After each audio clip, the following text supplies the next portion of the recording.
Good evening and welcome. I'm Alex Jones, Director of the Shorenstein Center on the Press, Politics, and Public Policy, and I welcome you to this evening with Arianna. She is now a one-name person, I think. Arianna Huffington is the rarest of political commentators. She, of course, is passionately opinionated, but that's pretty much standard. She is artful and eloquent and funny in expressing her views, and she has the added charm of speaking with a Greek accent. It's never struck you how Americans shiver and moan for foreign accents. The Brits have been beguiling us for years with how they speak, regardless of what they say. But I digress. Arianna Huffington's accent is not what sets her apart as a columnist and political troublemaker. What distinguishes Arianna is that she is unpredictable. She was first a Republican. During the 1996 presidential campaign, she was paired with Al Franken, a Shorenstein Fellow this semester, I'm happy to say, as the conservative side of a counterpoint program called Strange Bedfellows on Comedy Central. Some of you may have seen it. It was very funny. Holding your own with Al Franken is no mean feat. Actually, holding your own with Arianna is no mean feat either, as she has demonstrated repeatedly since then in countless television appearances on programs such as Larry King Live, Nightline, Charlie Rose, Crossfire, Hardball. You get the idea. After all, she's a graduate of Cambridge University, where she studied economics and was also president of the Cambridge Union. She's written 9 books, including one particularly fascinating one to me, called The Gods of Greece, which was on the power of myth. She's also the author of Picasso, Creator and Destroyer, an international bestseller that later was made into a movie that took what I think could be called a critical, not to say blistering, view of Picasso, especially when it came to women. In the years since 1996, Arianna's identification with the Republican Party has pretty much ended. She's changed her official registration to independent. And far more importantly, she has come out swinging at Republicans and Democrats alike. I recall hearing her speak on a television program a year ago, lambasting the greed of corporate America and talking about the need for reform. She spoke with what I would call relentless intelligence. Her new book, just published, is called Pigs at the Trough: How Corporate Greed and Political Corruption Are Undermining America. And the cover art is of a smug-looking pig in a pinstriped suit and tie. Subtle, but I think you get the drift. Her newest crusade, she is very much a crusader, hammering with that relentless intelligence at her cause, is a campaign to shame America and the Bush administration into oil conservation. Her particular target has been SUVs. She drove one, as she told the New York Times, until she got religion 6 or 7 months ago. She's waging war against SUVs as gas-guzzling, dangerous, and effectively a weapon in the hands of the Arab states that are our enemies in the war on terror. As I said, subtle message, but you get the point. Tonight she will be herself, and I say that as an enormous compliment. We're going to begin with a video presentation that she has prepared that will give you a sense of what she's going to talk to you about and what her perspective is. And then Arianna Huffington will take the lectern and we'll be off. Thank you. Go ahead.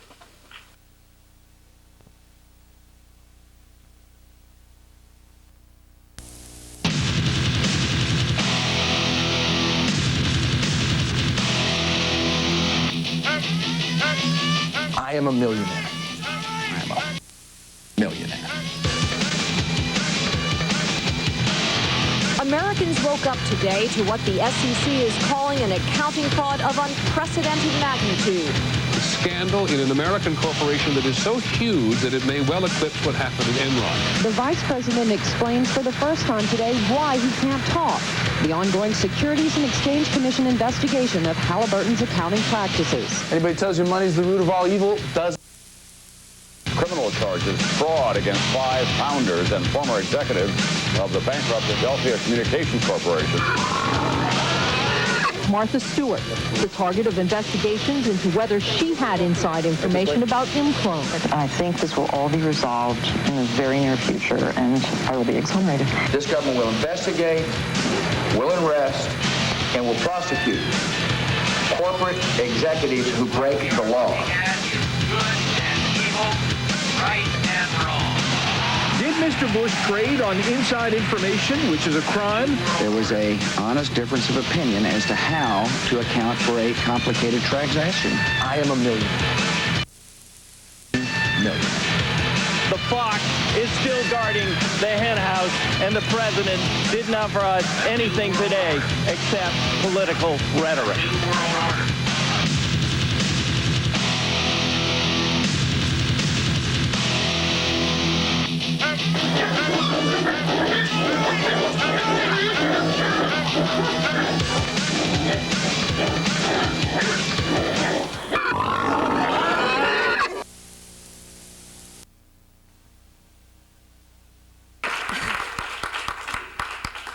First of all, thank you so much, Alex, for this wonderful, generous introduction.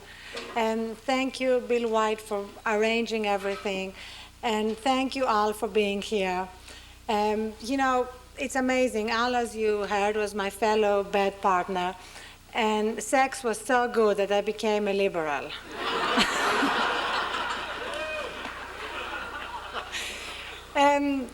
The truth is that I wish Al would stop sneaking into every conversation the fact that he's now teaching at Harvard. You know, it's amazing. There's no conversation that doesn't mention that. I want to thank all of you for leaving your SUVs at home, except that guy who arrived in the Hummer with that bumper sticker saying, honk if you hate the ozone layer. Talk to me later. The question really that this little introduction raises is, how come after all that we saw here, because I wanted to remind you of how bad things have gotten, how come that most of these crooked CEOs have gotten away with it? That's really the question that Pigs at the Trough attempts to answer. Because in the end, these scandals are not corporate scandals. They're a political scandal. And it's this nexus between corporate America and Washington that we need to expose if there is going to be any real fundamental change, as opposed to rhetoric, like the president talking about ushering in the new era of corporate responsibility. Do you remember that? That was in July. Last week, the New York Times, in a front page story, actually uncovered the fact that at the SEC, where Harvey Pitt is still there, I mean, can you explain that to me? The guy resigned because of public pressure 4 months ago. How come he's still there?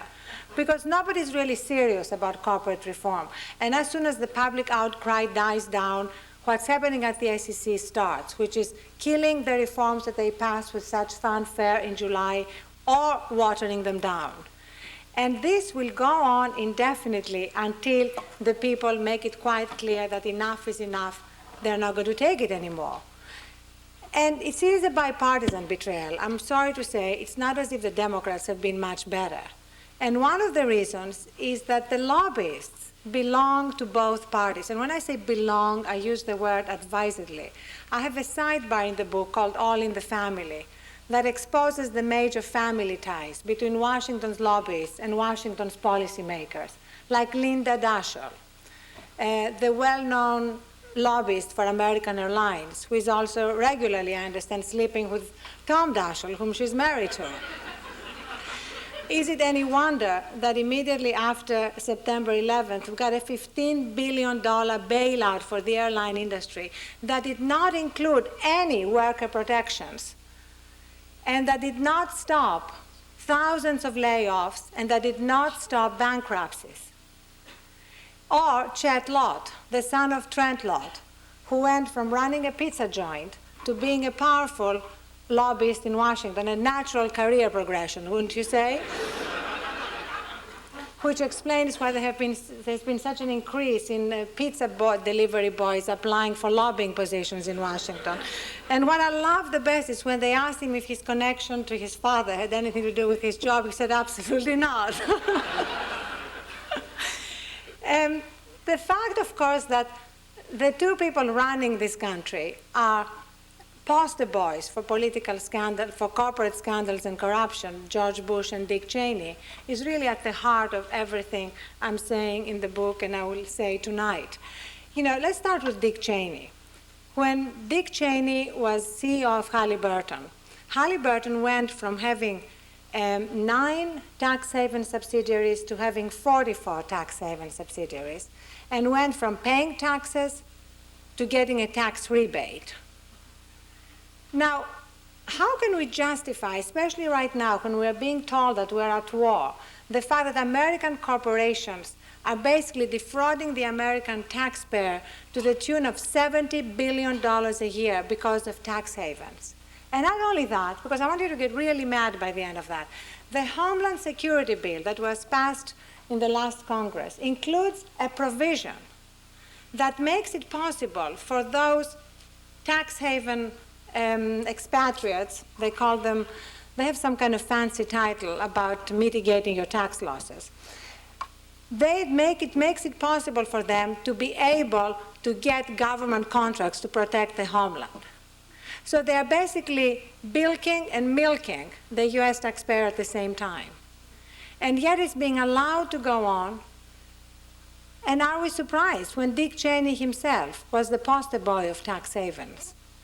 Or George Bush, as we saw here, he still cannot account for this Harkin deal. He said it was a complicated transaction. And as we know, this president cannot handle complexity, which is why we may be invading Iraq, right?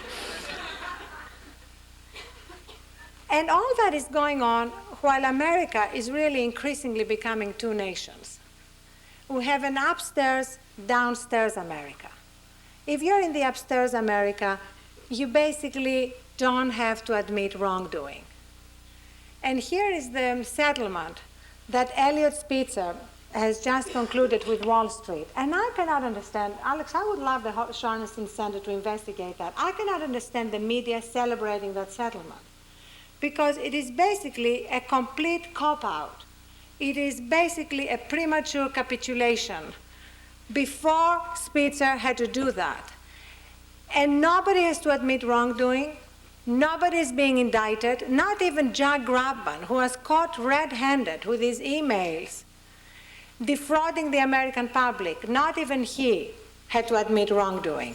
I asked Spitzer about that, and his response was, if they had to admit wrongdoing, they might have gone bankrupt.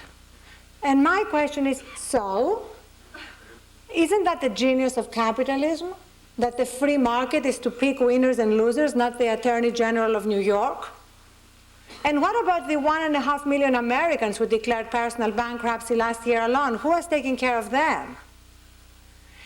But that is a staggering thing. Spitzer was celebrated in story after story after story. What are the media doing? I mean, we do know that during the 90s, they had Dennis Kozlowski on the cover of Business Week as the most aggressive CEO. Aggressive was good. They had Enron, Fortune magazine had Enron as the most imaginative of the most innovative companies. So who was paying attention? Where was the investigative journalism that would have uncovered these things before the companies had gone bankrupt? And all that is going on, as I say, at the time when we are increasingly becoming two nations. We have millions of Americans out of work. We have more and more Americans, another million without health insurance, up to 43 million right now. We have working Americans in food lines because they cannot afford by the end of the month to provide food for their families. And what is this administration doing? What are we going to hear from the president tomorrow in the State of the Union? That the highest priority for this country at the moment is to cut the double taxation of dividends. It's like public policy made in an insane asylum. I mean, even if you thought that was a good idea, is it the highest priority? Like ahead of cutting the payroll tax or providing some books for the thousands, hundreds of thousands of kids around the country that go to school without books or desks to sit at? Is this really a higher priority? Or the latest thing that apparently is going to be also included in the so-called stimulus packet, which is that if you buy a particularly large SUV, Now you're going to be getting a particularly large tax credit. You can almost like completely depreciate your entire Hummer thanks to this new stimulus packet. I'm going to, in 1 minute, show you the ads that we ran. But I want to use the Detroit project as an example of what can be done. Because first of all, the explosion of SUVs is a case study of the collusion between corporate America and Washington. Because if it were not for the massive lobbying by Detroit and the massive amount of campaign contributions, there would not have been this big loophole that allows SUVs not to have to comply with fuel efficiency standards, or this big tax credit that exists right now that allows SUV owners of particularly large SUVs to deduct, not as much as they'll be able to deduct after tomorrow, but about 2/3 of the value. And you have tax accountants going on record saying that their clients didn't really want the SUVs, but they told them it was the best way for them to reduce their tax liability. At the very moment when the administration's stated objective is to increase our oil independence, at the very moment when we're going hand in hand to Saudi Arabia, asking them to increase oil production, at the very moment when the administration is telling the American people that we cannot basically go along with countries harboring terrorism. And what else is Saudi Arabia but a country harboring terrorists? Well, they call them charitable contributions, but you know what I mean. So all that is going on. And I just did a column in which I parodied the administration's drug war ads. You remember those in which they equate taking drugs with terrorism? And I said in that column, what about the much more credible link of equating gas-guzzling cars with funding terrorism? And I ended with a rhetorical question. Would anybody be willing to pay for a people's ad campaign to jolt our leaders into reality? And I thought nothing more of it until the next morning I was confronted with 5,000 emails from people saying, where do I send my money? And that's when I got together with 3 friends and we created the Detroit Project. We made these ads. Everybody worked for free. Most stations would not air them, although they had no trouble airing the drug war ads, another question for the Shorenstein Center. But it didn't matter really, because we got tens of millions of dollars in free ad time. They were run non-stop. The headline news had them on rotation. AOL had them on their homepage. Yahoo had them on their homepage. It started a major national conversation. Today, on the front page of the Wall Street Journal, Detroit is acknowledging that the wind is shifting.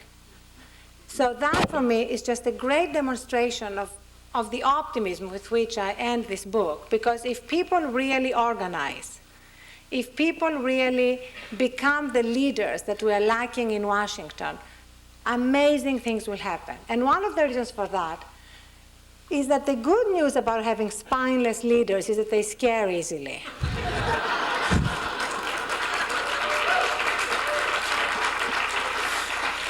This might be a good moment to watch the ads, for those of you who haven't seen them, and a little piece that Ben Stiller did.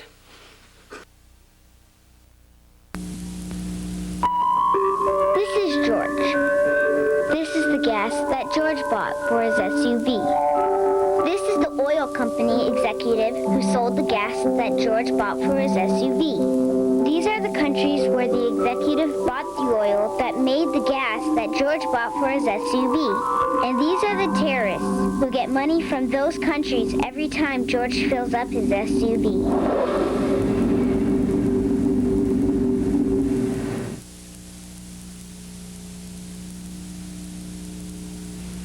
I helped hijack an airplane. I helped blow up a nightclub. So what if it gets 11 miles to the gallon? I gave money to a terrorist training camp in a foreign country. It makes me feel safe. I helped our enemies develop weapons of mass destruction. What if I need to go off-road? Everyone has one. I helped teach kids around the world to hate America. I like to sit up high. I sent our soldiers off to war. Everyone has one. My life, my SUV. I don't even know how many miles it gets to the gallon.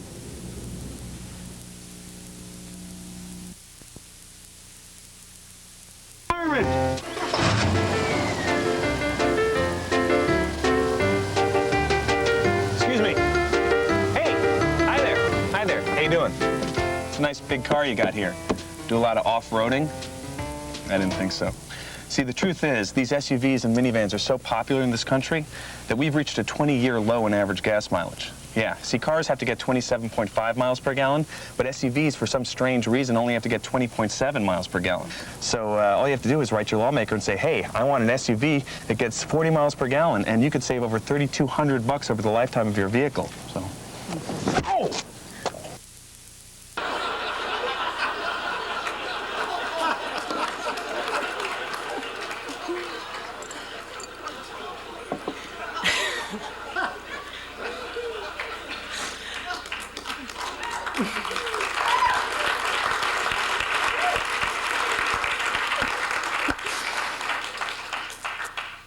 I don't want you to take the message away that doing the right thing hurts.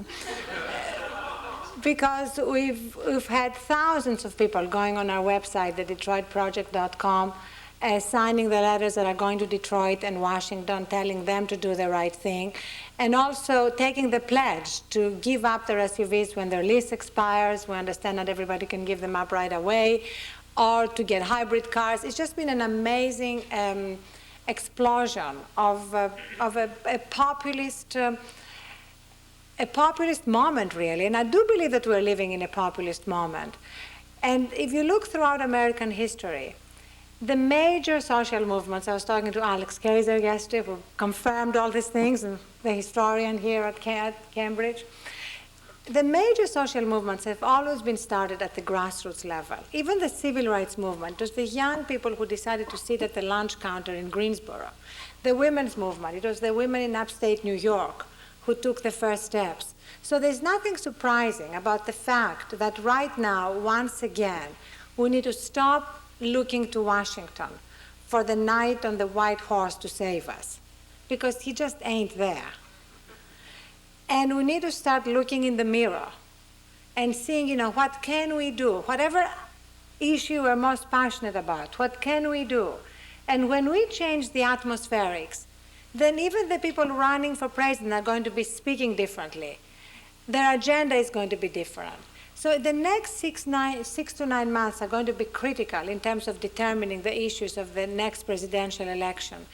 And anything you can do here, in this room alone, we have a critical mass to change things, because it's always a small minority that changes things. It's never everybody. People have mortgages to pay, they have kids to send to college.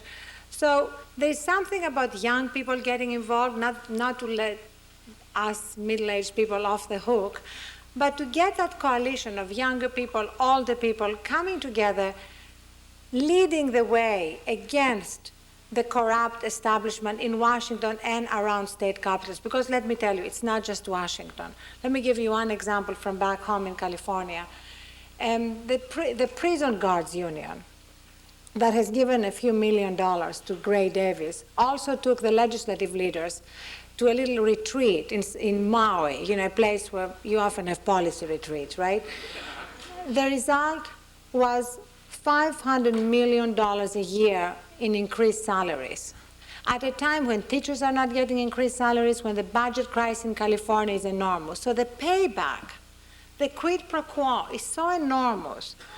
The rate of investment when you buy a politician is so spectacular that how can you blame anyone? Warren Buffett said that himself. It's the only investment that's not cyclical.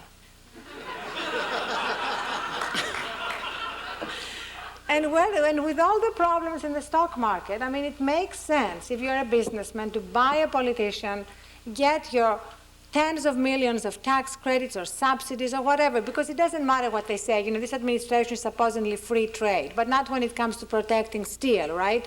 Because of the massive lobbying and campaign contributions. This administration is supposedly against welfare. Yes, when it comes to poor people, not when it comes to corporate America. Billions of dollars every year given in corporate welfare. But right now, this president wants to increase the hours that welfare mothers are working from 30 to 40 hours a week without increasing child care, just because they feel like it. Just because they're basically flipping the finger at the American people and saying, what are you going to do about that? The chutzpah is amazing. The things that are going on every day, that they think they can get away with. I just want to end with one that for me is particularly offensive before we open it up to questions. And this is the provision that was added to the Homeland Security Bill late at night. Nobody's admitting that they did it, which is very interesting, isn't it? In Washington, a place where everybody takes credit for everything, nobody tells us who put in that provision.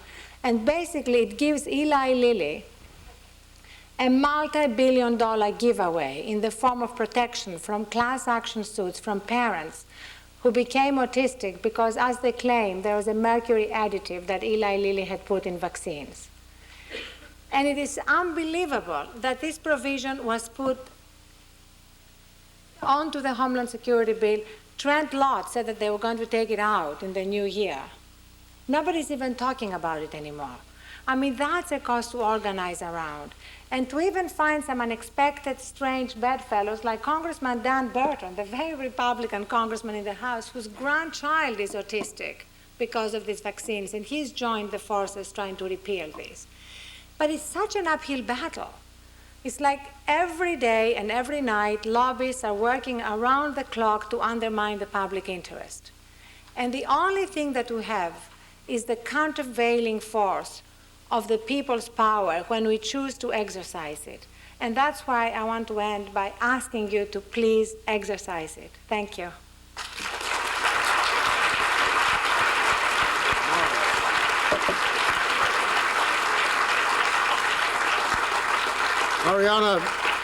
Ariana is going to take questions. If you would, we have microphones here, here, and two up. If you would line up at the microphones, please, and when you do step up and I call on you, please identify who you are and where you're from. And as I say, please also make the question a question and not a speech. Let me start, if I may, Ariana. Who are your friends now?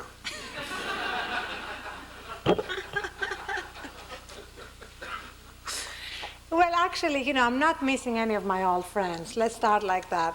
And let me just say something about my political evolution. When I was a Republican, who said Republicans are having more fun, right?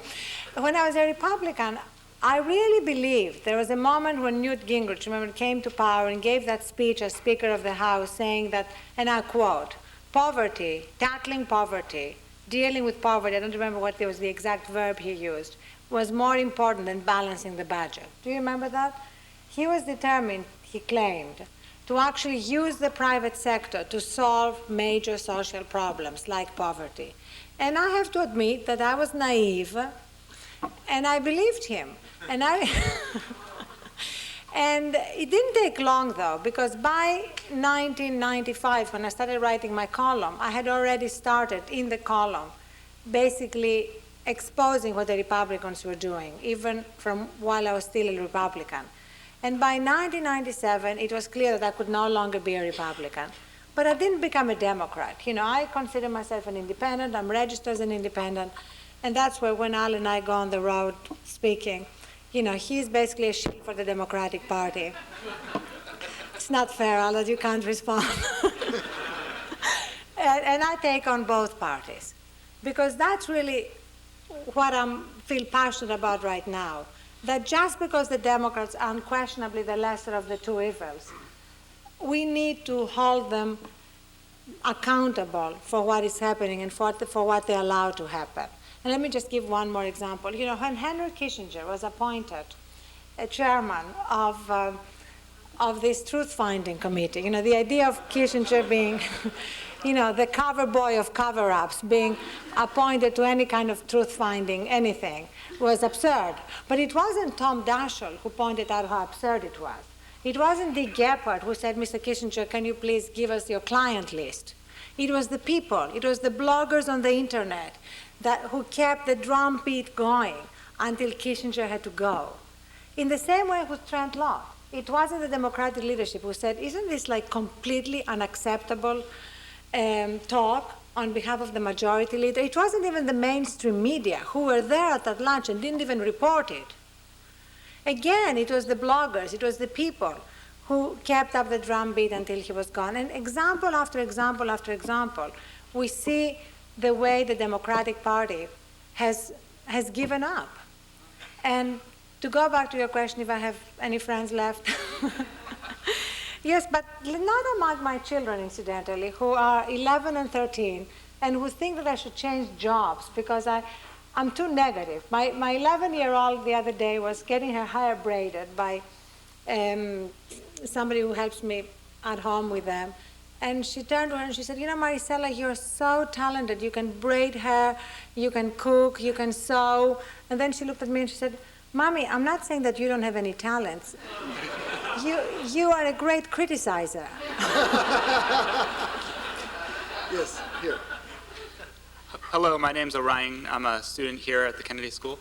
I really admire what you're doing, and I just have one question for you. I guess I'm pushing a little bit for a deeper answer to what you said. It's hard for me to believe that you're naive. I'm wondering why you were ever a Republican in the first place, and what aspect of that, I mean, I just want to know about that evolution a little bit more, and how you started and how you've changed. Actually, that's a very good question, and I answer it a little more fully in the book, because I studied economics at Cambridge, and I had a big suspicion, both of the free market and of big government programs that had clearly not worked. So when I looked at what the private sector potentially could do, you know, if people had really decided to make solving social problems a priority, both in terms of giving money and giving time, we would be able to do it. And I even started a center called the Center for Effective Compassion to raise money for these problems. And I discovered firsthand how difficult it was to raise money for a homeless shelter that nobody wanted to put their name on, you know, as opposed to a wing in the Metropolitan Museum that they would put their name on. It was much easier to raise money for fashionable museums or the opera or prestigious educational institutions like Harvard than for social problems. And so I saw also firsthand how difficult it was. And although big government programs to help the poor and to deal with social problems have not been exactly extremely effective, in the end I came to the conclusion that it would take the raw power of government appropriations to solve these problems. And that was really the shift. Because on all the other issues, I was always a social moderate, you know, issues like choice or gay rights or gun control. There hasn't been a shift in those issues. It's just been in the role of government. And increasingly, with the corporate scandals, I came to see how it's impossible to have an unregulated free market operating at the moment. First of all, it's not really a free market, right? The game is rigged. Don't you love it when Larry Kudlow and all these people talk about the genius of the free market? You know, what free market? You know, if you are Bernie Ebbers, you get the choice IPOs, right? If you're the average consumer, you get crappy advice by Jack Grabman. You know, where exactly is the free market that we are idealizing? And you know, that's the other thing. I have a third project for you, Alex, at the Shorenstein Center. You know, Larry Kudlow and people like him, how come they've gotten away with everything they had said during the 90s? How come nobody's holding Larry Kudlow accountable for the fact that he said, for example, that the Dow is going to be 50,000, and the fact that it's now 10,000 is nothing? And now there he is pontificating every night, and nobody's asking him that question. Or Jim Cramer, his partner. Jim Cramer wrote a cover story for the New Republic in which he said, let them eat stock options. And what he meant specifically is that layoffs didn't matter anymore. Because if you gave stock options to the people you laid off, they could cash in and actually be able to be enriched by the increased value of their stocks. And the increased value was created because they were laid off. I mean, I promise you, I have the exact quote in the book, because I just could not believe it, and I can't believe that they can be there every night, and nobody is actually challenging them. Nobody is saying, what about that? Instead, they stand there and they are telling us how bad Ken Lay was, and how bad the corporate crooks were, as though they didn't enable them throughout the 90s. Up here. Hi, my name is Kerry Johnson. Hello. Hi.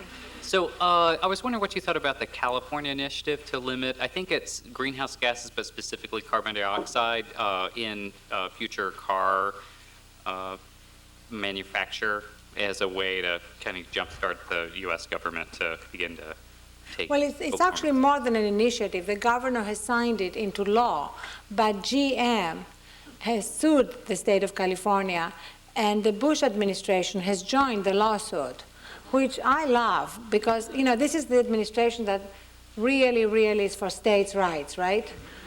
Of course, unless the state wants to do something better than they want to do at the federal level. So their argument now is that the state basically should not be imposing stricter emission standards. They should just comply with the federal standards, and they're suing the state. And again, we haven't heard enough about it, but can you imagine an administration suing the state at a time, especially right now when gas prices are going up, when Venezuela oil supplies are interrupted, because the faster way to improve emission standards is to improve fuel efficiency standards. But if you look at the millions of dollars that Detroit spent to block the McCain-Kerry bill, to defeat the McCain-Kerry bill that would have increased fuel efficiency standards last year, you'll realize why it didn't happen. Yes. Good evening. My name is John Cohn. I'm with the World Center for Environmental Health, and I might be able to offer something for your next project with the Detroit Project. And that's the research that's being done by the Woods Hole Oceanographic Institute, which was published in the Discover September issue cover story, The New Ice Age. And what they documented with global warming, there's been such a meltdown of the Arctic cap. That's all fresh water. Plus you have the evaporation effect with global warming, so the salt content gets greater in the mid-latitudes in the equatorial zone, but the northern Atlantic is becoming so freshened, and that sits on top, so it's cutting off the Gulf Stream. When last summer, Europe had tremendous storms, but we've got to get on this case immediately because we're threatening to turn off the entire currents of the world's oceans by this global warming. So your project, I'd like to talk with you further how we could make it more research specific, and really, we've got to get going. And I happen to be a clergy person, so I want to thank you for your ethical call. I think of Cal Thomas's book, written over 10 years ago, The Death of Ethics in America. We've got to get ethics back, or we're going to lose our planet. Well, first of all, let me just say that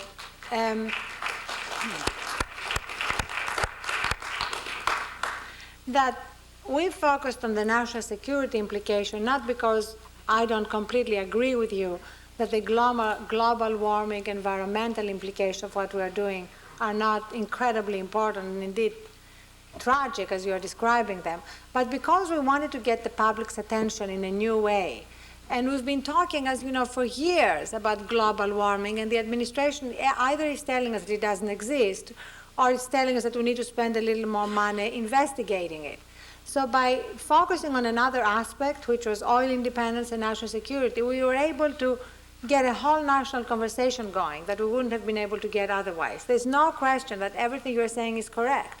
Right now, the question is how do we turn this into a voting issue?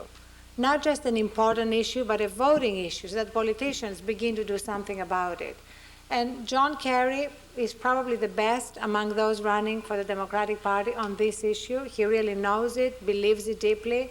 So that's perhaps where to start at the political level. But I still cannot overestimate the importance of grassroots action. And just a related example to that.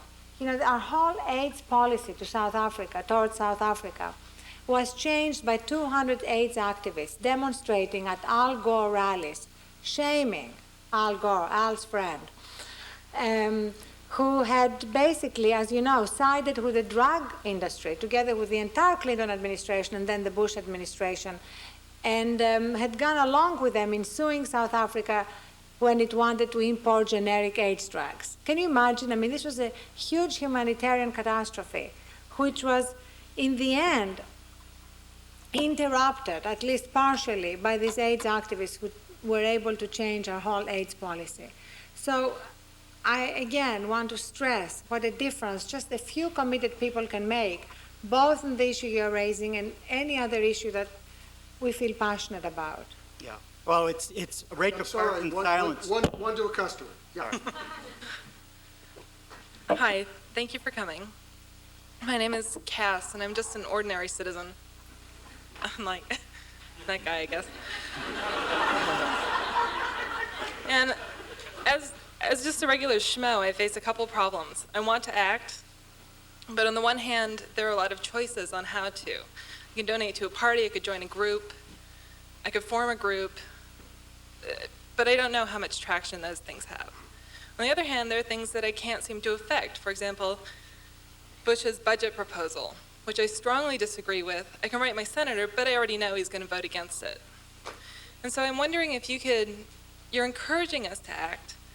What I would really like to hear is your top 3 lists of most effective ways to act. And if I can, ask you to make one of those how to influence the media in particular. Yeah.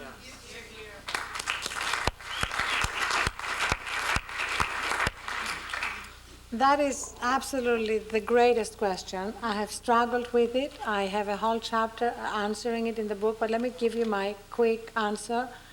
Let me start with what you said about the media, because that's really important. The fact that the media are at the moment wasting the amount of oxygen they're wasting on the story of the Modesto woman who's disappeared is just another repetition of all the stories that we've wasted so much energy and attention on, whether it was Gary Condit or Elian Gonzalez. Do you remember Elian Gonzalez? 3 covers in Time magazine. Diane Sawyer standing on her head to get an interview with him. Does anybody know or care what happened to him? Isn't it sad that at the time when we're all obsessing with this little boy, there were hundreds of thousands at least of little boys in America who had no parents, because a lot of them are now in jail because of our ludicrous drug war. We're 500,000 people in jail for nonviolent drug offenses, leaving hundreds of thousands of American children orphans. Because of our disastrous public policies, we had all those children in America that we could be preoccupied with, but no, we're obsessing with Elian Gonzalez. So my personal rule here, and what I would highly recommend, and you know, you may think it's not significant, but trust me, if enough of us do it, it will be, is to always switch channels when these issues come on. Do not let yourself be addicted, because, you know, it could get kind of seductive to want to know whether the Modesto woman's husband was really having an affair or not. You know, you can really get sucked into it. So don't let it, it's like, go cold turkey. It's like, I don't know what her name is. I refuse to know her name. I mean, you know, don't misunderstand me. I'm sorry for her, okay? But there's a long list ahead of her in my concerns. And so even if the only channel you can switch to is the golf channel, switch channels. So that's one small act, but trust me, if it's multiplied, it's already happening in another issue. Just to give you, I want to sort of make you feel kind of empowered and positive. The polling, you know, I believe that polling is one of the major ways that political leadership has been undermined in America. And I've started another little crusade called Partnership for a Poll-Free America. And you can go onto my website, arianaonline.com, and sign up a pledge never to talk to pollsters again. The response rate is already down to about 35%. They're already admitting that it's problematic coming up with accurate results, which is why they so often get election forecasts wrong. Now, if we can drive it down to single digits, they will have to declare polling like meaningless. So that's another major good civil disobedience campaign that you don't even have to leave your armchair and do. And you can talk to pollsters socially. Just don't talk to them when they call you in the middle of dinner and ask you what you think about invading Iraq or the president's sex life or whatever. Not this president's sex life, the other president's. Otherwise, basically, the truth is that our public policy at the moment is being run, given the influence of polling, by a small, unrepresentative minority of bored and lonely Americans who have nothing better to do at dinner than talk to strangers for no money. So, beyond those things, all the things that you're talking about are significant. Emailing or writing to our elected representatives is important. If you talk to them, they do count what they get, and they know how to distinguish between form letters, that more and more of these fake groups generate, and real letters. So they do make a difference. And then, of course, demonstrating. Demonstrating works. I'm taking part in a demonstration on Thursday outside the SEC in Washington. We have a huge pig. And a few of us are going to demonstrate there. My daughters told me that I'm not allowed to be arrested before I get back to California. But the point is that demonstrations work, partly because of the media, partly because they go where the action is. And the fact that, for example, right now, the support about invading Iraq has so eroded is partly a function of what the public has been doing. All the demonstrations around the country, all the internet connections. The internet is a marvelous populist tool. The way we can all stay connected. How many times do you get the same thing sent to you, like 10, 20 times from people? A sign that it's working. And, the anti-war fervor, at a time when the war has not started even, is quite unprecedented. And so there is a lot. And the most important thing is to bandy around with like-minded people so that you don't get discouraged. The only way this nascent movement will be defeated is if we get discouraged. It's not going to happen overnight. But as they used to say during the civil rights days, you don't start a movement, you prepare for a movement. And then something happens. And things change dramatically. But we can't predict when that moment will be, or what the critical mass of people will be, or what the tipping point will be. So all we can do each day is our part. And then be absolutely sure, because historically that's what has happened, that things will change. Thank you. This is another media question. My name is Steve, and I live in the Boston area. I'm just curious to what extent you believe the media is complicit in a lot of the issues that you're describing in terms of the corporate concentration of power within the media, and how much they are also controlled by the bottom line and the profits and loss statements that they need to show to Wall Street. And another question I have is concerning the types of issues that are covered on the news. A lot of us have seen things like Countdown on Iraq. Every night it seems like it's almost like a surreal contest, almost like a game show. And it seems like everything is based on getting the numbers up for ratings, because then you can sell advertising for higher dollars. And my concern is something that Aaron Brown from CNN mentioned a few months ago when the topic of world hunger came up.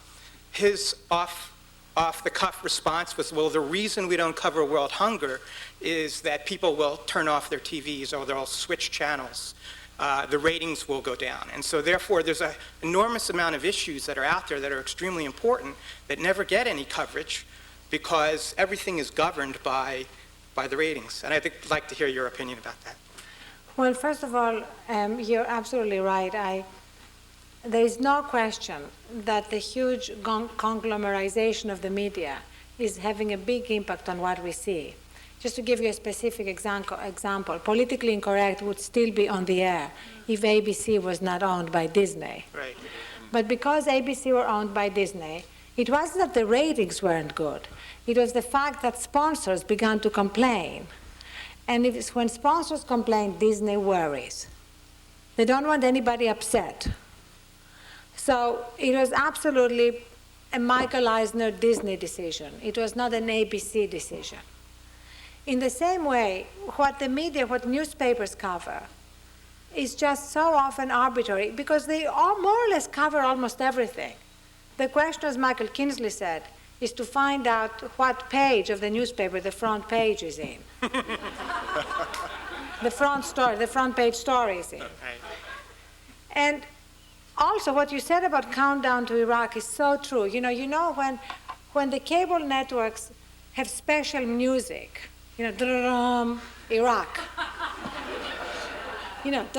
Kosovo. I wonder if they're using the Kosovo music for Iraq. I'm a little suspicious of the CNN Iraq music. I want to investigate that. Maybe another thing for the to see if they, because that wouldn't be fair, right? I mean, couldn't they just commission some new music? I mean, at least Iraq deserves its own special shelf music. And now, incidentally, do you remember how we were obsessing about Kosovo? Does anybody know that things are really bad there at the moment? Is anybody even reading what's happening? We're supposed to have liberated them, brought hope to them. I mean, it's a complete and utter disaster. It's another case where we went in, we got out, and we left a complete mess. And nobody's covering it. Sure, yeah, no, let me not say nobody's covering it. In some A24 of the paper, or the B section, you're going to find little pieces. But it's no longer in the forefront of the agenda. And there's no question that we have to deal with what's happening there. On top of it, it's not even working. Remember all that synergy, AOL, Time Warner? Well, synergy is not working. So all these mergers are not even working financially, which is why something may actually begin to happen in that area. Yes, sir.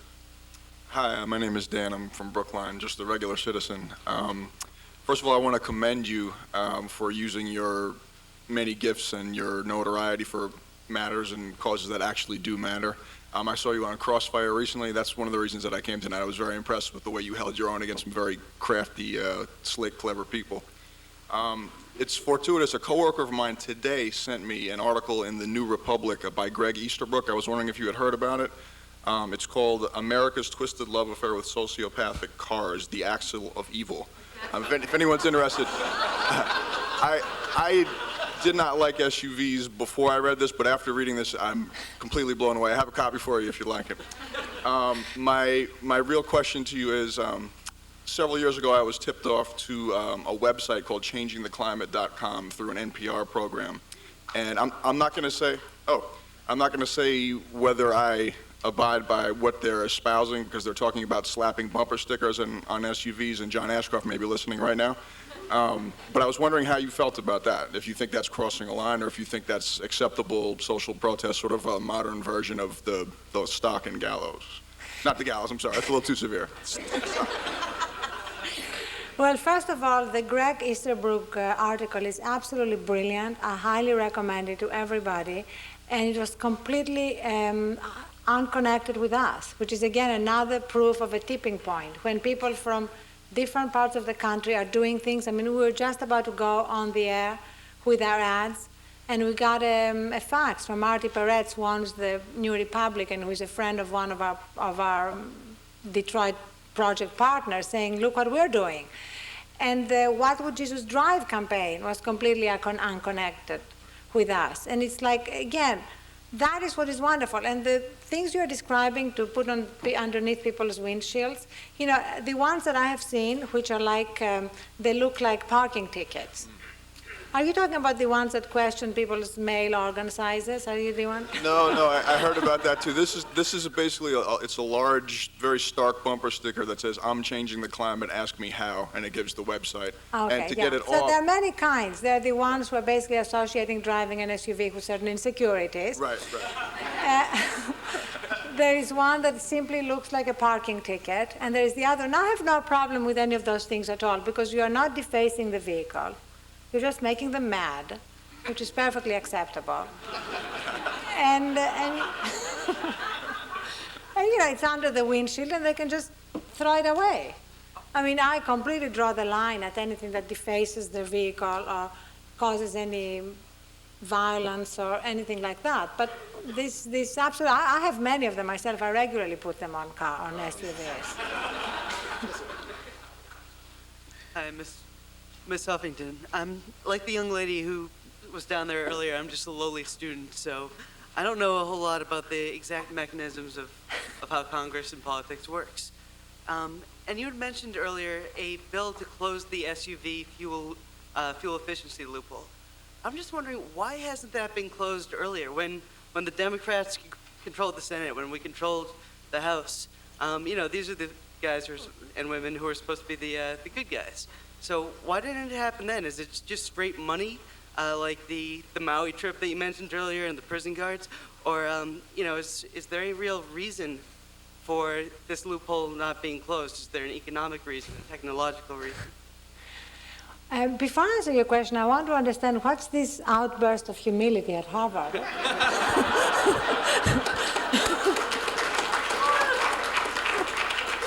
It's sociologically very interesting. We had these lowly students and ordinary citizens. And It's what? He's from Emerson. Oh.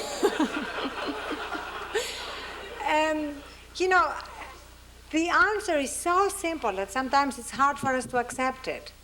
And the answer is simply that in the end, most of our policymakers in Washington and on state capitals are in the pocket of the people who donate money into the re-election campaigns and lobby them constantly. And I'm sorry, it's just that simple. 12 Democratic senators voted against the McCain-Kerry bill, which is why it failed. It would not have failed if these 12 Democratic senators had not voted against it. And they included Debbie Stabenow from Michigan, of course, because of Detroit, and Carl Levin from Michigan because of Detroit. And again, back to the All in the Family, who is one of the most powerful lobbyists for Detroit but Debbie Dingell, married to John Dingell, one of the most powerful all-time Democratic congressmen, a charming woman who not only can lobby her husband, but lobby all the other colleagues of her husband that she constantly runs into. Like next week, they're going to be at a Democratic retreat together. So that's how the game is rigged. And I'm sorry I can't have a more interesting, complicated, or ingenious explanation, but it is that simple, and we just have to keep reminding ourselves that less than 1%, actually an infinitesimal percent of the 1% of American people give more than $1,000 in political contributions. And they're the people who make policy. We have time for one more.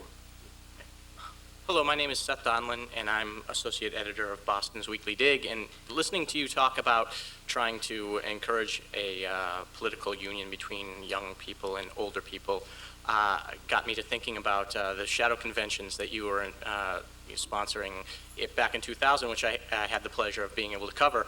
And I'm thinking, with the Democrats coming to Boston in 2004, is the shadow convention going to be here as well?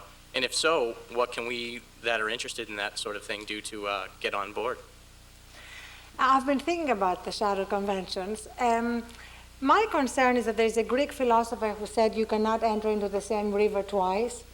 And they were an incredible success, the shadow conventions that we put together in 3.5 months, and that proved that there was a real longing to discuss real issues. And in one of the pieces, if we had time to show you the whole multimedia presentation I've put together, I have an extract from Paul Wellstone's speech at the Shadow Convention in LA. I don't know if you were there, but it was one of the most powerful, compelling speeches ever. And we were all treated to such amazing speeches and such amazing moments that I don't know if we can recreate it or if we need to think of something else.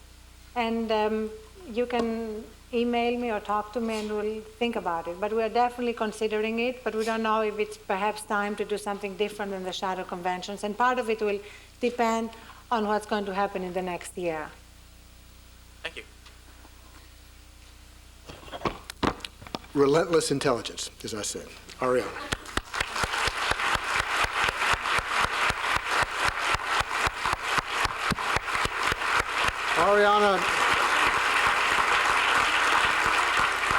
Ariana is going to be signing books in, I don't know, just a little while up at the Coop, for those of you who might be interested. And with that, I bid you good night. Thank you.